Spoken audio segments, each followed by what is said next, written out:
seperti Bank Dunia mengatakan di Malaysia ini 60% rakyat Malaysia ini bankrupt.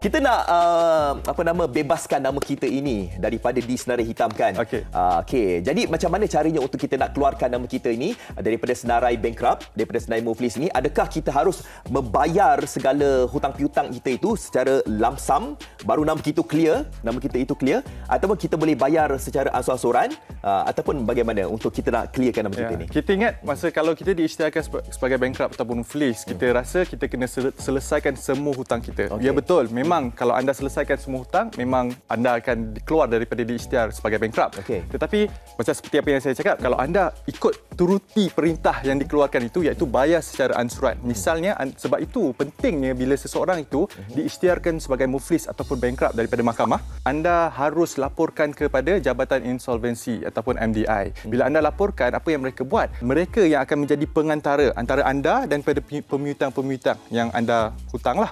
So apa yang berlaku adalah bila anda dapat apa-apa income ataupun dapat duit ini daripada gaji yang anda dapat itu, sebab tak semestinya anda bankrupt anda tak boleh kerja langsung. Tidak, ada juga sektor-sektor yang membenarkan anda untuk kerja. Tapi duit yang anda dapat itu bukan kesemuanya dikeluarkan untuk bayar hutang itu. Maksudnya sebahagian anda kena bayar ikut pada schedule itulah. Misalnya gaji anda RM1,000 ataupun RM2,000. Daripada RM2,000 misalnya 10% dia ambil ataupun 20% dia ambil untuk bayar hutang. Iaitu kalau kita ambil RM1,000, 10% ia RM100. RM100 itu akan diberi kepada MDI, Jabatan Insolvensi Malaysia, dan mereka yang akan mengagihkan kepada pemiutang-pemiutang ini. Jadi asalkan anda ikut pada schedule tersebut, maksudnya anda tak miss. Jangan miss lah, dah lah bankrupt nak miss lagi kan. Memang cari pasal lah. So bila anda ikut bayar ansuran-ansuran, dan anda boleh merayu. Kes anda tu macam legit. Mahkamah bila nampak dan anda cakap, okey, saya nak keluar daripada bankrupt ni supaya saya boleh mulakan bisnes, saya boleh bekerja seperti biasa, supaya saya pun dah belajar daripada kesilapan lama saya.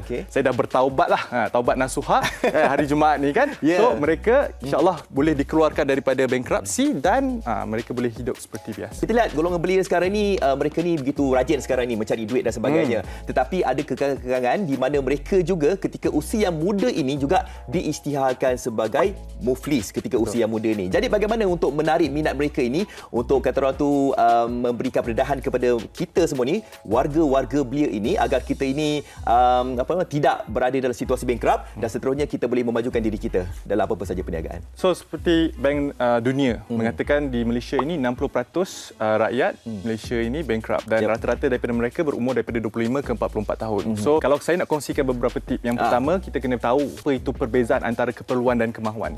Ini benda yang bagi saya sangat-sangat penting, terutamanya zaman sekarang ni, sebab kita hidup pada zaman social media di mana kebanyakan benda-benda ataupun kita dibiasakan, anak-anak kita, anak-anak muda ini dibiasakan dengan kemewahan dan mereka terikut-ikut kawan-kawan dan sebagainya. So kita kena tahu dulu apa itu keperluan dan apa itu kemahuan. Keperluan ni benda yang kita wajib keluarkan duit untuk beli sesuatu benda. Contohnya makan dan minum, tempat tinggal dan sebagainya. Kemahuan ni makanan pun boleh juga, tapi makan kat Grand Hyatt ataupun Hilton dan sebagainya. Betul? So itu adalah kemahuan. Itu yang pertama. Yang kedua, elakkan buat perbelanjaan yang berlebihan.